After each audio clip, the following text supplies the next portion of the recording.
All right, y'all, good morning. Everybody grab a seat. We're going to get started. Dr. Laymance is getting taped up.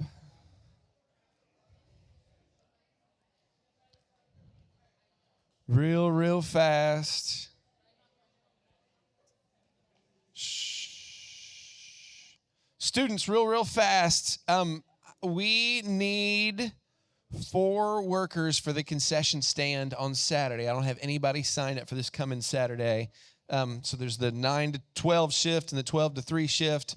You really are. You're just sitting there selling people candy. It's super easy. It's lots of fun. You might have to pat a basketball out of your way from time to time. But other than that, that's all the announcements we've got. It's going to be really – oh, keep sending me schedules too. I want to come watch y'all play ball and all that good stuff. And I know a lot of those seasons are taking off. Track started. But the biggest announcement is this: baseball season starts this week. Praise God. Let's go. All right.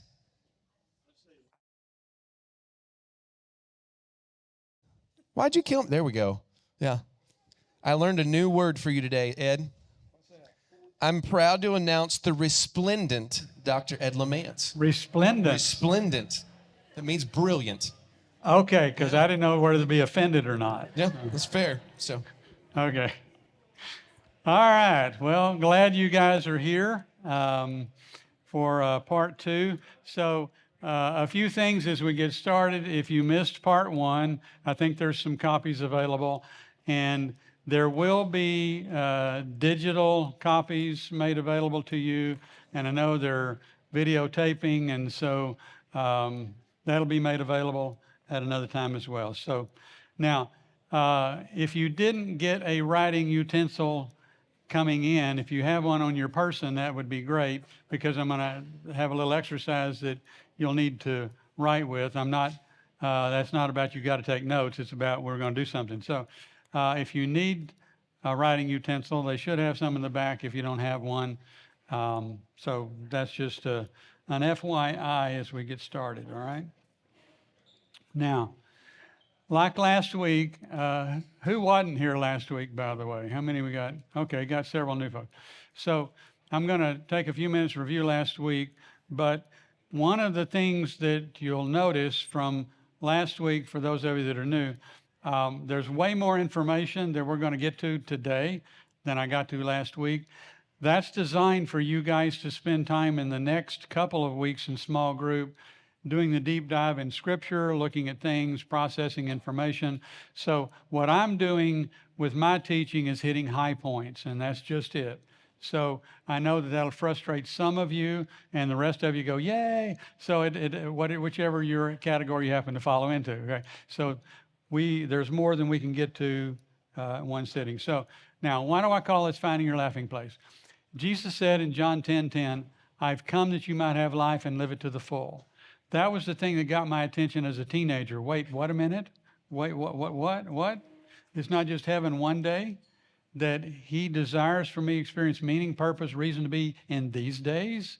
That was the game changer for me personally. That really caused my attention to focus on Jesus, going, okay, how does that work? What does that look like? How do I get there? All right. So Laughing Place is all about finding what that looks like in your relationship with Jesus and in Kingdom Purpose Ministry. So that's why I use that title. And now the prerequisite always is if I don't have a relationship with Jesus, then the rest of it is going to be a poke in the eye, because that's just about being religious and good for goodness sake, which is a waste of time. So my relationship with Jesus is fundamental. And then once I come into relationship with him, then it's about understanding my true identity in Christ. Our identity, my wife and I are watching a series, Netflix series right now, and it is absolutely wearing me out. All of the high school angst, all of the drama, all the stuff. And I said to her a couple of nights ago when we were watching, I said, I don't remember it being that crazy in high school. She said, yes, it was. But the thing that was remarkable, I mean, it's just a Hollywood Netflix thing. And everybody is trying to figure out who they are. Well, okay, but if I start from the orientation of myself, I'm going to end up in a bad place. I need to start from my true identity as a child of the King and then choose to live accordingly. So that is the start place always. So getting to laughing place, once I'm understanding that, that's the way I think, that's the way I live. So then we talked about last week 5 different general areas to think about. One was that every day you dedicate yourself to the King and kingdom purposes every day. Those of you that have been in church world for a while, there's nomenclature about I rededicated my life last year. Well, good for you. Have you dedicated your life today? And every day it's about dedicating my life to the King. And I don't know about you, but since I am such a bonehead, a lot of times I'm having to redo that all day long. Okay. Don't know about you, but that's kind of the way it works for me. So that's a daily thing. It's not about me. It's about the King. And I need to recalibrate and reorganize all the time. Next, talked about eliminating competing distractions. There is all kinds of things competing in my life, and that he must increase and I must decrease. We talked about that. We talked about evaluating how God made you and is shaping you, which is kind of the key piece of what we're doing, what we started doing last week with spiritual gifts, talking about shape, S-H-A-P-E, and we're going to follow through with that today and helping you evaluate. But the key understanding is how God made you and how he is shaping you determines your real-time kingdom involvement and kingdom purposes every day. The analogy I used, just a reminder, in 2nd grade, me and a bunch of buddies grabbed hammers and used them for fly swatters. Didn't work out so well. I can use it as a fly swatter, but it's not made to be a fly swatter. You can take a spoon and cut meat with it, maybe, but it's not made to cut meat. You can take your knife and try eating soup, but it's not made for soup. So the point is how you see something being shaped. It's about understanding what it's shaped for. You can use your life in ways other than you were shaped for, and you're mostly going to be frustrated. So if he made you a hammer and you're trying to be a fly swatter, bad plan. Okay? If he made you a spoon, you're trying to be a knife, bad plan. So that's the analogy of why we're looking at shape, because as I understand how I've been shaped and made, that helps me understand what he has made me for, because it's all about him and it's not about me. So that's the idea. We talked about that last time, all right? Now, so we also talked about cooperating with other believers, that we're supposed to be one in the body of Christ. And if I don't have that context and I'm operating from an individualistic point of view, I'm missing what God intends. He doesn't give us the shape that he gives us for us. He gives it for him and for kingdom purposes, which is all about the body of Christ. And the fact that everybody, no matter how he has shaped you and made you, we're all indispensable. That's what he says. And we're all supposed to be doing the hard work of being one, okay? And we talked about activating your kingdom involvement. That's the next thing we talked about. And that is, a lot of us tend to be on the sidelines when it comes to being involved in kingdom involvement, and there's different reasons for that. Sometimes we're on the sidelines simply because we don't know where we fit. And that's part of why we're doing this class, this seminar. Find where you fit. Sometimes we're on the sidelines because of spiritual abuse that's occurred. And that hurt and everything that's happened have caused me to step back and go, yeah, I don't think so. I'm not going to step into that crazy anymore, right? What I say to those of you that are in that space, in that place, please don't allow what others have done to you to define you. Allow the King to define you. And then there are others who are on the sidelines because you believe the guilt and the shame of your own choices and decisions have put you there. And so my strong encouragement is allow the Lord Jesus to free you from your guilt and shame. So get off the sidelines, get involved in kingdom purposes. So, and last time on the SHAPE, S-H-A-P-E, we talked about spiritual gifts, right? So today we're going to start with heart. Now, I said it last week, but I want to re-say it. Laughing Place, what we're doing is really, this material is a starting place, not a finish line. This is high points for you to kind of think and see the forest as you're kind of looking through your path through the forest. So there's a lot more work, a lot more study. I'm giving you starting places only with what we're doing. All right? Okay. Next. So turn to page 1. Heart. Remember a conversation a while back I had, and the individual, I was going, okay, so why are you getting involved in this particular kind of ministry? And the statement was, well, I don't have any passion for it. I don't have any skills for it. That's not something I'd want to do. So I figured if I got involved there, God would really have to show up. I'm going, what? Dumb plan. All right? That's a bad plan. Okay. So your heart is all about the passions that God put in you originally and is shaping and developing with you once you became a child of the King. So it's about passions. That would be another way to think about it. And I've got some information there. Heart in Scripture it's a complex word. It talks about your inner self, your motives, your inclinations, your desires, inspirations, and your will. And so there's a lot of verses here we're not going to go through today. This is for small group in the next couple of weeks that you can see. So go to page 2. Danger, Will Robinson.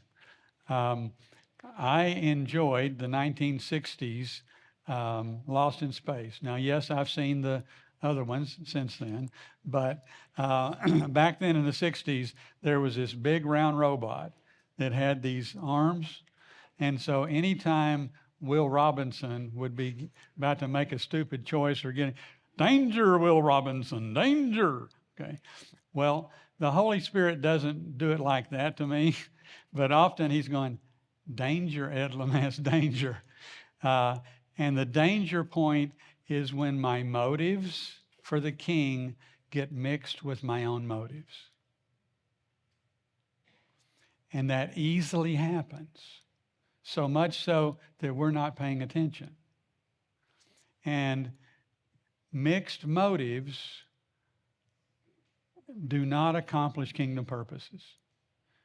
Now, the analogy I have here, if I gave you a bottle of water that was pure water and I put 0.01% bacteria in it and told you it's got bacteria in it, only it's just a little bitty bit, would you drink it? Do your heads like that. In case you're wondering, those you risk takers, no. Run away, run away, run away. Bad plan, okay? Okay? Because that has polluted the purity. And we do that with the King.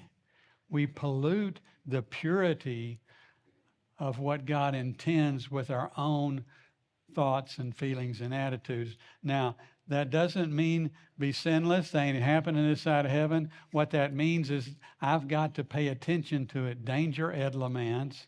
Are you polluting the purity of the passions that God has placed in your heart? Are you polluting them with your own thing and what you want?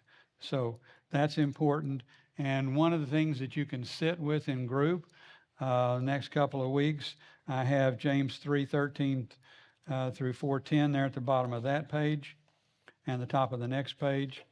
And then some bullet points out of that passage that you can go, okay, what are some ways to me be vigilant in guarding my heart and my passions every day? That is for group next, all right? So page 4. Change of heart. Like I've already said, once we meet Jesus, everything starts to shift and to change. It's supposed to. And so it's an ongoing component.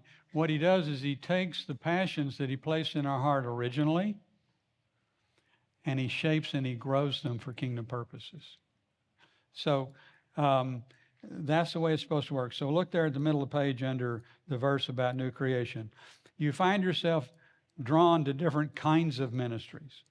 You have a growing interest and passion for kingdom purposes related to specific people groups, age groups, ministry needs, life issues.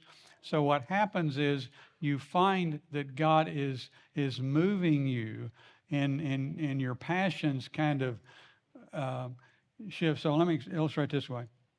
My stepmom, Karen, loves preschoolers. She loves preschoolers. I like them. Had them. Don't love being with preschoolers. I have a friend. He loves being with junior high and middle school. He loves it. I go, dude, there is a purgatory. It's called middle school, junior high. I had a friend that he had a passion for the homeless. And I would go with him some and do, but he couldn't understand why I didn't want to be with him every weekend doing that. Well, that's his passion, not mine. I'm for it, and I come alongside it. But that's not my passion to drive. You understand what I'm saying? So we're drawn to age groups, people groups, ministry needs. That's part of our passion and our heart. Now, the way you want to think about it, just like spiritual gifts, the majority of your passion needs to be in ministry areas that you're passionate about.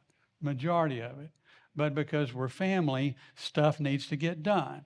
So there's going to be a lot of things that I'm involved with in the kingdom that aren't fun, I'm not passionate about, but it needed to get done. All right? So, but the majority of the time, just like it needs to fit your spiritual gifts, it needs to fit your heart passions. So what I have here for you, and this is an inventory you're going to spend time with on your own later, and y'all can talk about it in small group. But so understanding your heartbeat, the assignment, I'm just going to kind of give you the big picture. You can read this. You're going to ask the Lord to bring to mind things that he wants you to remember from childhood up to now, right? And you're going to be saying, all right, you want to be thinking about what are some things I love doing there under heart. Have you loved creating, organizing, exploring, leading, facilitating? What have you loved doing, all right? Then next, what are some things that you felt like you were good with, you accomplished, they were important to you, you liked them? And then think about people that you were able to help, people that made an impact in your own life, and people you'd really like to be like. Those are some clues. And you want to put those things together. So just like I said here, maybe you like advocating and you remember being able to convince your school principal to do an after-school program. So you're putting things together like that. And nobody, that's not the way to say it. Think in blocks of time. It's not about going chronologically year. And some people remember a lot from their early days and some not so much. It doesn't matter. This isn't about you writing a novel of your history. We're just talking about some bullet points, okay?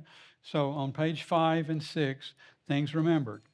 Childhood, teenage years, and some of you aren't in college years yet. Some of you are there, and then to infinity and beyond for the rest of us, okay?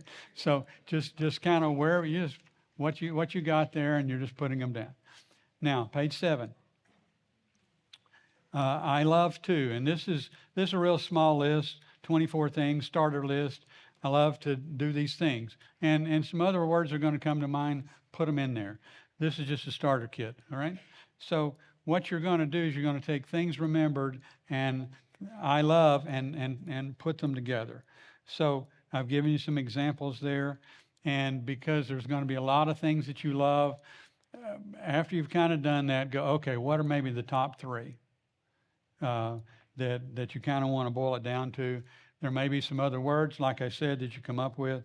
But what you're going to do at the end of this resource, there's a thing I'm calling personal profile.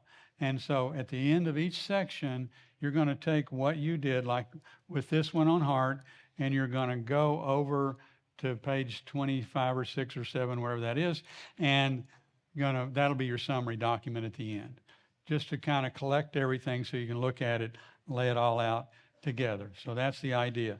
Now, let me show you how this whole idea works of shape. So let's say, for example, when you were doing checklists on spiritual gifts, you go, I really think the Lord's given me a spiritual gift of teaching. Okay. And as you're doing this work, you're going, you know what? I really have a passion for what's going on with kids. And then you noticed that you're teaching in adult groups. Well, maybe that's not the best fit for you, right? Because it's operating the majority out of your passion, which is kids. See how that works? So that's the way you want to think about this. Maybe you're seeing your spiritual gift as leadership piece, and you really have a passion for a particular people group, but you're involved with other people groups leading. Well, you probably need to shift in terms of the majority of your time. So that's the way you want to put these pieces together and think about it, all right? So, okay, real quick, now page 8. And again, I know we're hitting high points, but that's kind of the time frame, okay? Abilities. Now, everybody's born with natural talents and abilities. We have hundreds of them, and we just don't think about them because they're natural for us. So many of you know my dad was really great with his hands. He was a mechanic. He did woodwork, built stuff, made stuff. He was just great at it. And I worked for him at back when there were service stations. And I did the things that I could do, the oil changes, the fix the flats, that kind of stuff. But when it came to working on engines, yeah, he didn't need me. As a matter of fact, I took an entire day fixing the alternator of my car, didn't have any parts left over, and it worked, and I had the badge of honor. He could have done it in an hour. All right? So I'm the guy that tries to fix it, and then after 17 trips to Home Depot, I call one of you guys that knows what they're doing. Okay, help, please. All right. So that's not my thing. My son Taylor, those of you whose kids have kind of grown up, you've helped them with sports. His best friend Brian was a natural athlete. It was really obvious, crazy obvious.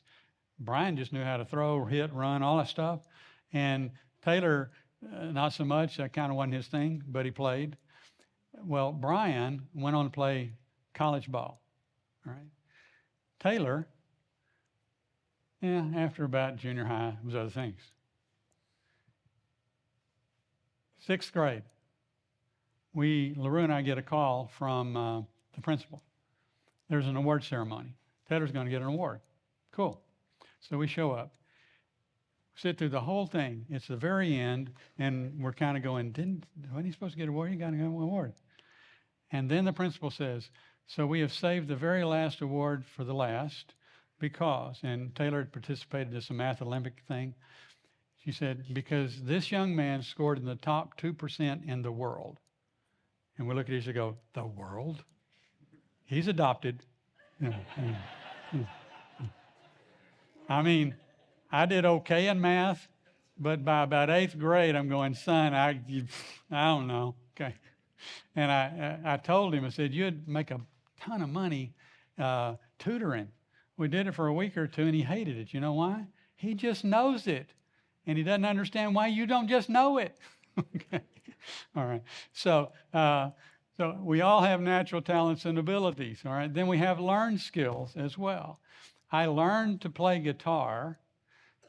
I was on a 6-week tour with a music group in high school. And I'd wanted to play guitar, so I'm in the back of the bus with a borrowed guitar, learning House of the Rising Sun. I drove my friends crazy, okay? But I started learning to play guitar. And then I was able to travel in a Christian band for a year and a half across the country, was youth guy for a while. That was a big thing. And so we learned skill sets for our ministry purposes at this point. But everything is supposed to be used for the kingdom. That's the point of ability. So if you look at page 9, one of the things we're doing with Lake Church is we're inviting, we've got an organization that does a thing called skill mapping. And you see the QR code here on the page. And so you can click on the QR code. It'll take you to the skill mapping survey. You'll also get an email sometime soon from the church that you can just hit the link and go to the website. And if you have difficulty, just call the church office. But the whole point is for you to do the survey, and then all that data goes in your personal profile, church profile, so that we can do a better job of matching kingdom needs with your abilities. So I think it's really, really cool that we're doing that. So please do the survey. And then for this inventory for Laughing Place, I've simply taken this and put it in. And so you can kind of see these are the things that you're going to be asked, and you just mark them, and then you're going to put them on your personal profile. Now, on top of page 10, that question, because it's talking about passion, you're going to put that information under heart and not abilities. So just kind of follow the instructions there. It's not complicated. You're putting that information together. Okay? All right. Page 11. Personality. Now, hopefully you have a writing utensil. So at the top left part of your page there, I want you to sign your name. Just sign your name, however you sign your name. Top of that page.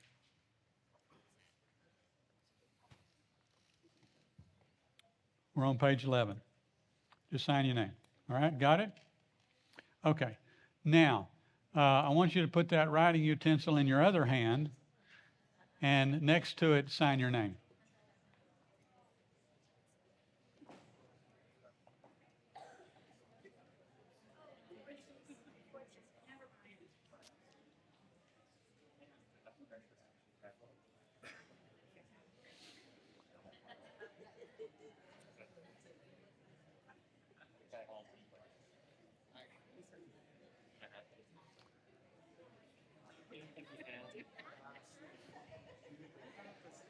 Now, there's probably a few people in here who are ambidextrous, but most of us aren't.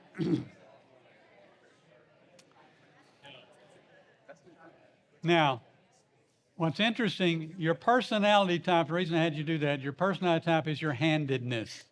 It's just what comes natural to you. You don't have to think about it anymore in signing your name. But when I said put it in the opposite hand, it didn't feel right. It doesn't look right. Did anybody print, by the way? Yeah, a lot of people print because it's more rudimentary. But then as soon as we got done, that pen's probably in your correct hand, right? Yeah.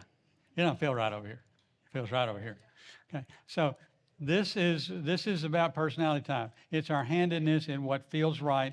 And operating outside our handedness is like writing with the opposite hand. Now, here's the thing.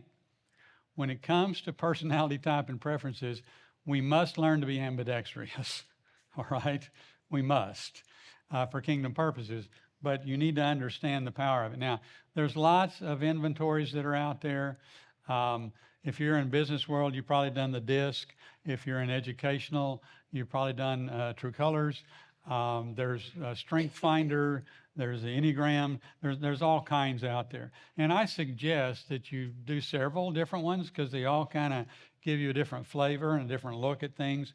So what we're going to do for our purposes is I'm using two that I use a lot. One is the Myers-Briggs Type Indicator, which is a professional inventory that I learned a long time ago. And so we're going to be using that. And then the other one is Gary Smalley, John Trent's assessment, which is the animal inventory, okay? So you can see there under Myers-Briggs, I've given you a couple other things you can do because the Myers-Briggs is a professional. I don't know of a website that you can do a free assessment with. So I put the one you can do But 16personalities.com is based on that, and you can do a free online survey there. So that'll be a resource. 4personalities, strongfamilies.com, you can do that free assessment. And then there's some other resources, some books that you can use for later. All right. So page 12.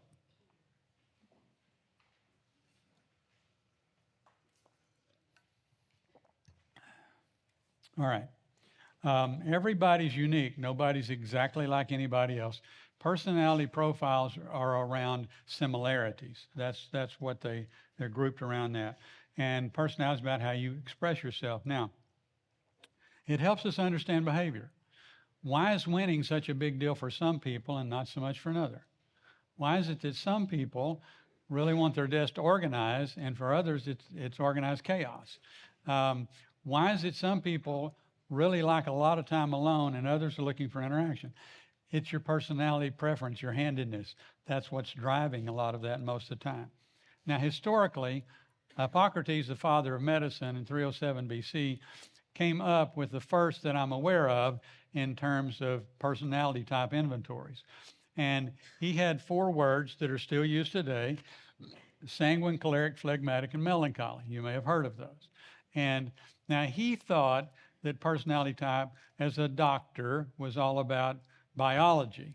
And so he said, okay, there's some people that have mostly red bile, sanguine, those that have yellow bile, choleric or choleric, those that have black bile, melancholy, and those that have a lot of phlegm, phlegmatic. That'd be me, right?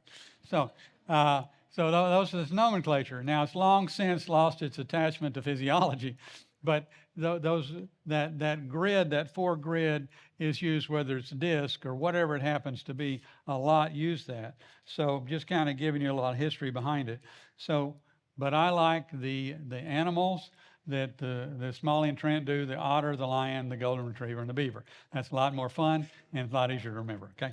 So now we're also going to do the Myers-Briggs. Well, we're not going to do it. I'm going to talk about it. But Myers-Briggs takes categories and subdivides, and you do an analysis, and you come up with 16 different personality types. And so we're going to talk about that as we go. All right. Now, here's the point. What the inventories are designed to do is to let you see, okay, what are my strengths? What are my weaknesses? What are the skill sets that are outside my strengths? So your objective when you do one is, okay, here's my natural strengths. So you want to improve those natural strengths. You want to diminish the natural weaknesses, and you want to go get the skill sets that you don't have, that you need to have, that allow you to be more effective for the kingdom. Does that make sense? Okay. So I'm a natural introvert. So I have the strengths of an introvert, which means I don't tend to suffer from foot and mouth disease, okay, that you extroverts do, okay? But I also have the natural weaknesses of the introvert, which means I can back up and not interact when I should, okay? So I've had to learn the skill set of the extrovert, or I wouldn't be able to be up here talking. You with me? So improve the strengths, diminish the weaknesses, go get the skill sets that are not natural. That's the way you want to think about it. Now, I highlighted that one in bottom there. Personality type is an explanation for behavior, but not an excuse. Gee, I'm sorry, that's just the way I am. Wrong, but thanks for playing. Stop it, the slapping line's over there. Okay. No, all right? That's not an excuse for inappropriate behavior. So don't think like that. And then, again, don't use it to stereotype. Oh, well, you're an otter. Oh, you're the... don't do that. This is about understanding you and others better. That's the point, okay? Now, these inventories and what we're doing with personality type is just one of the ways to understand some of the behavior, not all the behavior, all right? A way. It's a few snapshots in the photo album called you. That's the way I talk about it. So if you've got 1,000 pictures in a file, photo file, we're looking at a few of the pictures. That's it. So there is never a few pictures that ever fully defines anybody. Okay? So this isn't about fully defining you. This is about a few snapshots concerning you. All right? Okay, next. Now, here's the one that the preference indicator on page 13. Now, notice it says at the top, mark any of the words that describe you 51% of the time. Now, here, let me give a little more explanation. First of all, most of us have developed skill sets, writing with the other hand, for work, for school, home, other kinds of things. So here's the way I want you to think about when you're answering these questions. All right? I don't want you to be at school. I don't want you to be at work. I don't want you to be thinking about anybody else, pleasing anybody else except moi. All right? Now, nobody's anything 100% of the time. So 51% of the time, if I am just choosing for me, I'm not having to think about anybody else, not have to adjust to anybody else, what would I say? Yeah, that is kind of my natural handedness. Does that make sense? So you've got some words here. You're going to have all of about a minute, so don't pray over your answers, all right? So anything that kind of strikes you, shoes off at home you, not pleasing anybody else, just mark it, okay? And then we'll come back and use it in just a second, all right? Mark said go.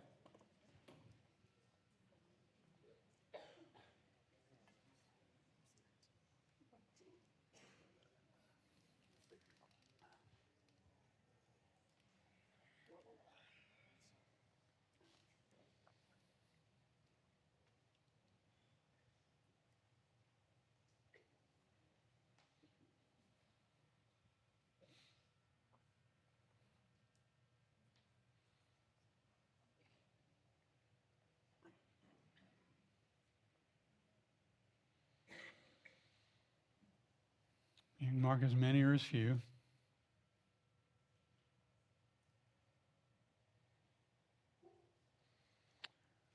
If you're not sure about indecisive, you probably are.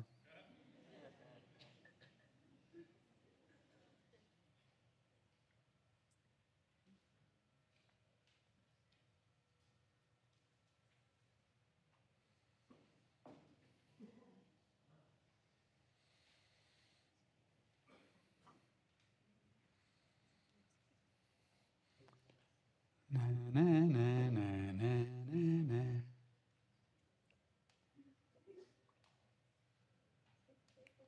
About another 20 seconds.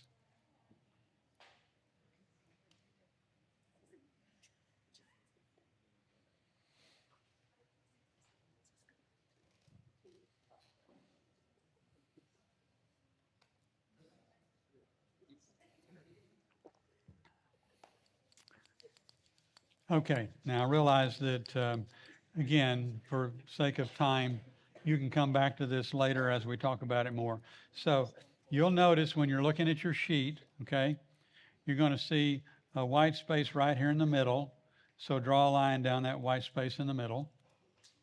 So you can cut it in two halves, all right? And then you also notice a white space between funny and witty.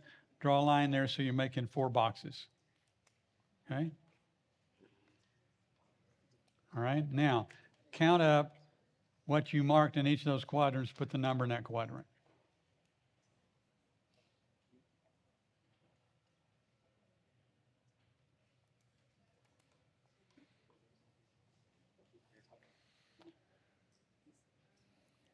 Now you probably had some in all 4 quadrants. So let me tell you the animal names that go with the quadrant, and we're going to talk about it. So you're looking at your sheet. Top left, that's otter. Otter. Top left is otter. Just write otter over that box. Top right, lion.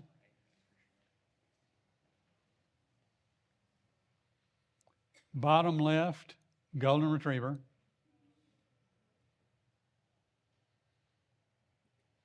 Bottom right, beaver. Okay? Now, again, you'll spend some time evaluating this as we go. So look at the next page, the basic motivations of the 4 types. So the basic driving motivation of the otter is let's have fun. The basic driving motivation of the lion, let's get stuff done. And if you're a strong-willed lion, my way now. Okay? The basic driving motivation of the golden retriever, let's find the peaceful, easy way. And the beaver, if it's worth doing right. Okay? Perfection, okay, is the beaver. Now, we all operate in all four, but we tend to have preferences that are kind of a primary and secondary preference when you really start looking at it and do the deep dive. And the other two you'll do some, but so for example, I'm a golden retriever beaver. My life philosophy is let's find a peaceful, easy way to do the right thing. Makes total sense to me. You may be an otter lion.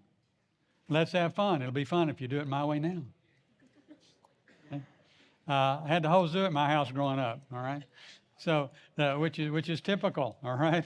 And again, it's not about right and wrong. It's about kind of differences and distinctions. So let me give you some examples. Mowing grass. This beaver, there is a way you mow grass. Okay? Now, my otter son, when it came time to teach him to mow grass, I knew he was otter, so I gave him the assignment, showed him how I do it, and I said, I'm going to go inside. You come and get me when you think you're done. Because I know he's cutting figure eights and he's doing all kinds. He's having fun, all right? Making play out of it. So he gets done, he comes in, and I'm looking out the window every once in a while going, he's doing it wrong. But anyway, so he comes and gets me, and so we review his work. And he said, so I got an A? Son, this is about an A+. It's the yard. Okay. Shopping. Otters, let's make a day of it. We're going to have a cappuccino. We're going to take other people. It's going to be fun. Lions don't shop, they hunt. Get in, get out, we're burning daylight. We're wasting time here. Okay. The beaver has researched this for months. They have found the best deal on the planet. They go get the best deal on the planet. They come back and they're still researching it for the next 2 months because if they didn't get the best deal, they got to have the best deal. Golden retrievers are all about pleasing others, so you better take somebody with you that's a decider or you're going to be just stuck. I don't know what to buy. What do I need to get? The card game or a board game. Just had a family. One of these was hilarious. So new game. Otters are all in as long as it's fun. It starts getting boring. Is there another game? Lions are about winning. So if they're winning, this is a good game. If they're not winning, we got another game? Yeah. Beavers are all about, we got to follow the rules. And they're looking at the rules, and the lion's going, stop it, okay? And the golden retriever is over there going, hey, it'll be okay, chill. Let's have fun, okay? It'll be all right. You okay? It'll be all right. Don't shoot each other, okay? Yeah, okay. That's kind of what's going on, all right? It just permeates everything. I can give you a whole lot of ideas, but you see how this works? So this is driving. Now, again, we operate in our handedness, improve the strengths, diminish the weaknesses, go get skill sets that are not yours. Now, here's something that happens, because that's called maturity. Now, here's what happens. The longer you have to operate outside your preferences, the more energy it requires and the more internal tension happens. And you start getting really frustrated because it's not your handedness. So you otters, you have to pay attention to the boring because that starts driving you nuts if you're there too long. You lions have to pay attention to whatever's blocking the progress, because the longer it's delayed, the more frustrated you become. You golden retrievers have to pay attention to conflict. You hate conflict, all right? And the more you're in it, the worse it gets for you. And the beavers, the The more inaccurate and lack of perfection just drives you up the wall. All right. So these are things you have to pay attention to in the process. Okay. So you're going to enter that at the back later. Okay. Now go to page 15. The Myers-Briggs piece. And this beaver made a mistake, and I hated it, and I didn't find it till late last night. So it was already printed. So under thinking, feeling there, that very last statement, what is fair, that should be what is kind, not what is fair. And so change that, please. You'll make the beaver happy. Okay. What is kind, not what is fair. Now, we're going to run through these things, but when you're marking your own profile at the bottom of the page, as we go through the worksheets, there's extrovert and introvert, and you're either an E or an I, which makes sense, extrovert, introvert. Then when we're doing the sensing intuitive page, you're either an S or an N, not an I, okay? So that's important because it won't work out. All right. Then the TF and the JP, those are how you come up with your nomenclature. So I'm an INFJ, all right? And so you'll figure out where you're at in the grid. That's how that works, okay? So let's look at the worksheets. It's not an inventory. This is worksheets for us to be able to talk. If you want to do an inventory, go to the what I noted for you. So let's talk about the E and the I scale. And at the bottom of each page, you can kind of mark where you're at, where you think you're at there. There's not a right or a wrong. It's not better to have a strong preference or a slight preference. Here's what happens. The closer you are to the middle, the more you move back and forth between the two. And a lot of times you can actually be kind of indecisive and you're not quite sure where to land the plane. The further out it goes, the more clear that preference is for you one way or the other. So let's talk about it. If you're more extroverted than introverted, notice the title is How You Energize. Extroverts get their energy from interacting with people, places, and things. Okay? It actually energizes you. That the interaction with people, places, and things drains the introvert. The introvert powers up by being time alone. Okay? I call it me time. I'm a mid-range introvert married to a high school cheerleader. Okay? So, and I didn't understand all this stuff 50 years ago. and so that impacts things greatly because she's always looking for stuff to do. And, number 10 there is they're saying, what can I do? The introvert's going, why are we doing this? But because there's power outage going here for me. I can do whatever, it's just there's going to be power drained from me in the process. So if you're an extrovert, you're looking for interaction, activity. Introvert, looking for time alone. And I remember once we started figuring this out in marriage, I came home on a Friday and LaRue said, hey, I've got the kids. We're going to be gone all day. I figured you needed some me time. Oh, this is amazing. Thank you so much. It's Christmas. So the introvert needs time alone to power up, okay? What's really funny is a lot of times I've got parents that are extroverted, they got an introvert kid. And you go, what's wrong with my kid? Nothing's wrong with your kid, they're an introvert. Well, why won't they go to this and go to that? I said, stop it, okay? They're an introvert, let them be an introvert, okay? So we're wired very different. If you're an extrovert, you want to talk stuff through. Introverts hate talking about it until they had a chance to think about it. You know why? You extroverts don't forget.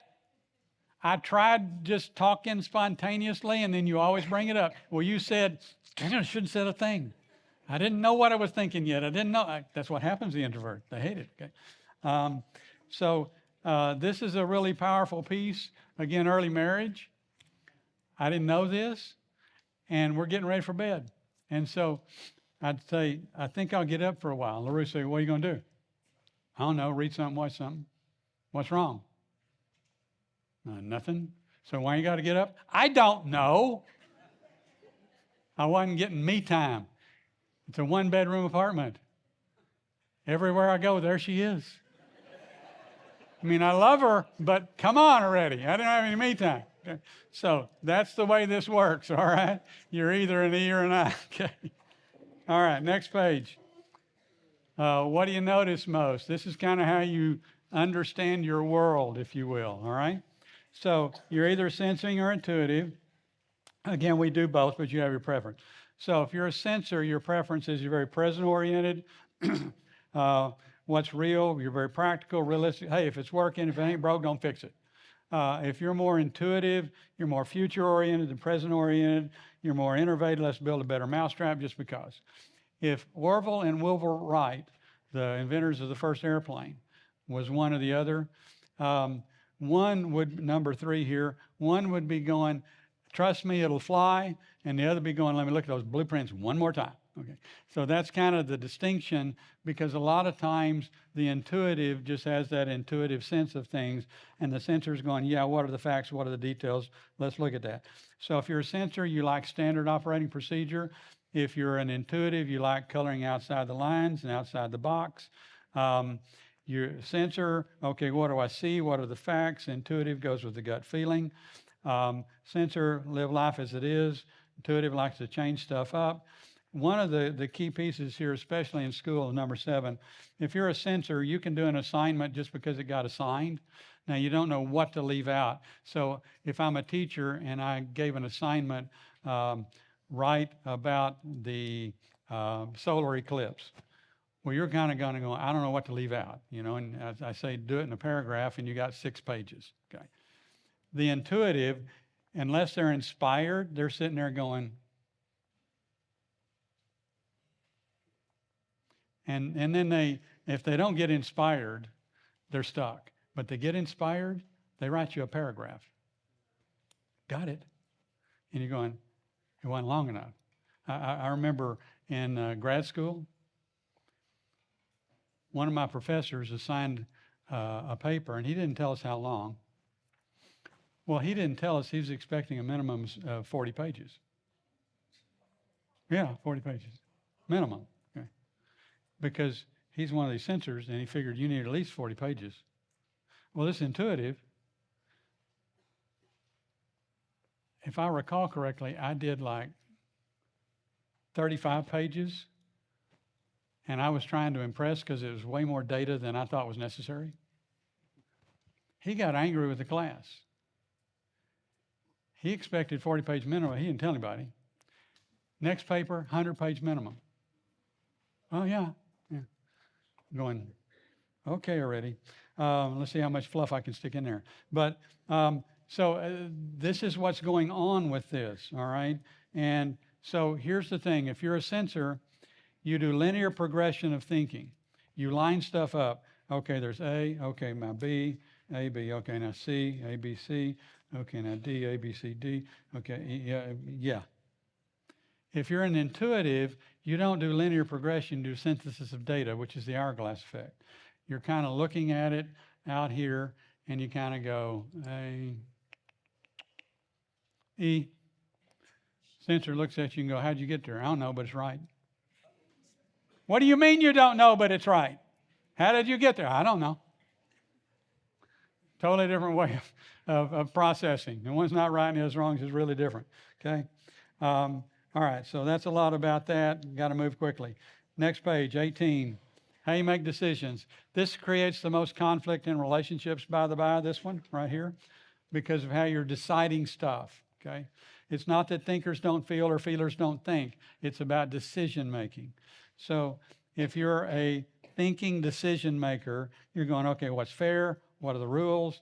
What's the just thing to do here? Because you never forget an injustice, ever. Okay.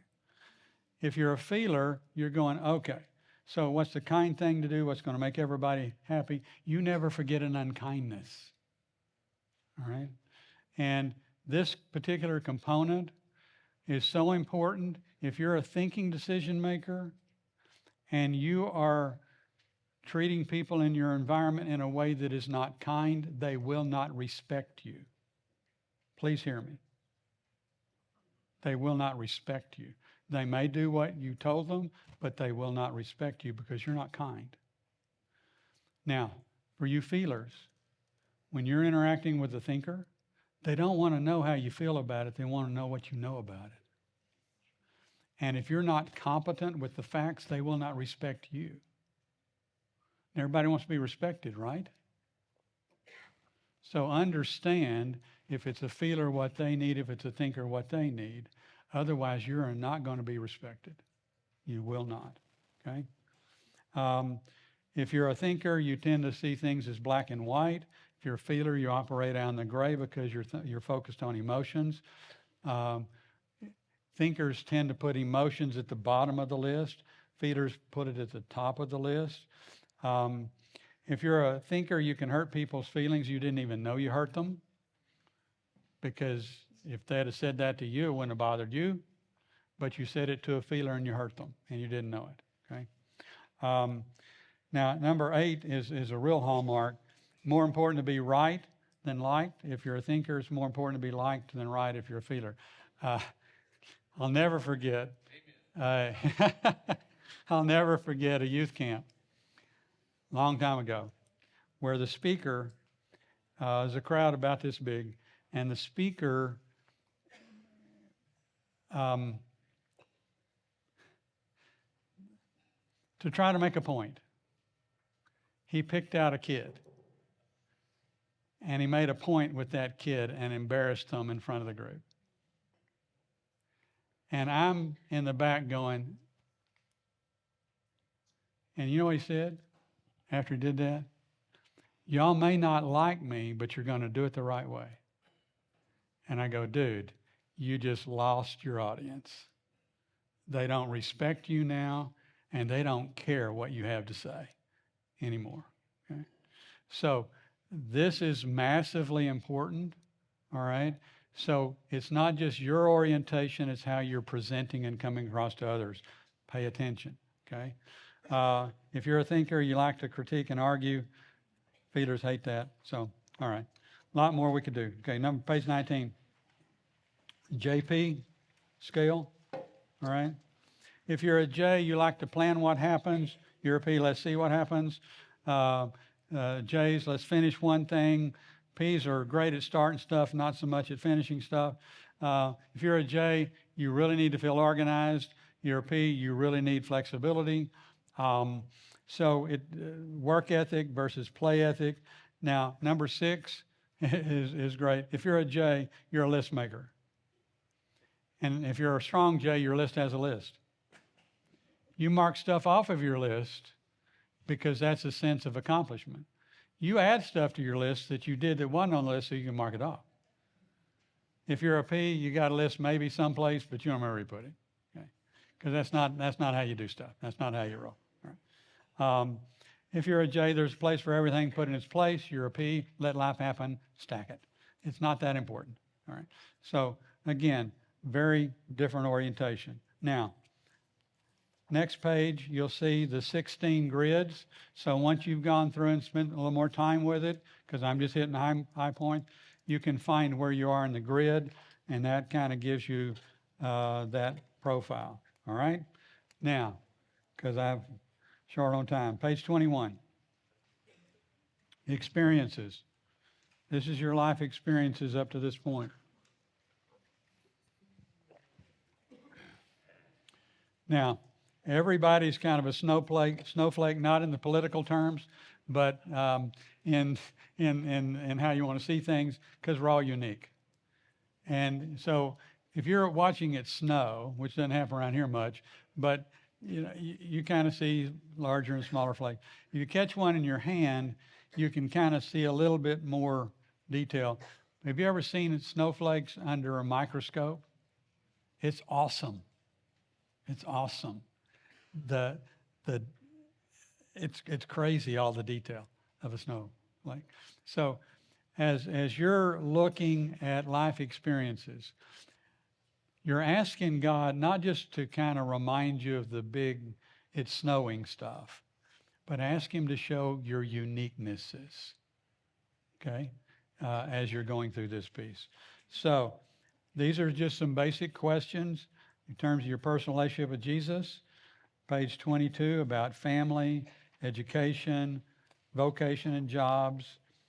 23, relationships, kingdom involvement. Now, I want to take just a minute with bottom of 23, the good, the bad, and the ugly. Because all of us experience stuff that is hard stuff, bad stuff, ugly stuff.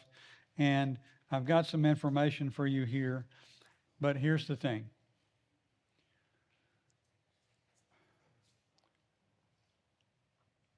God desires to flip the script on the evilness of evil. Whatever was purposed and intended for evil, God desires to flip the script on it. And so my strong encouragement is you allow him to do that. Allow him to show you what you haven't seen on the terrible, horrible stuff. And then invite him to speak into that and flip that and make that which was horrible and evil something good for you moving forward. Does that make sense? He specializes in being able to do that. So let him do that. And down at the bottom about finishing the rest of the unfinished, for those of you as you spend time with this and you notice some things that he hadn't flipped the script on yet, you can go to my website, edlaymance.com, watch the video, Taking Away the Power of the Past to Control You. Use the flushing exercise as a template of beginning to let him do that, all right? Now on page 25, that's where I referred to as personal profile. So what you're going to do as you're going through the information is you transfer to this as a summary in the back. Okay, that's the whole idea. It's pretty straightforward as you look at that and as you go through that. And then you make some evaluations, all right? So, made it. How about that on time? If you got one of our pens, please put it in the box going out so the next crowd can use them coming in. So Jesus, thank you for who you are and the privilege of being your children. Ask your blessings on the rest of the day for us. In your name, Jesus, amen.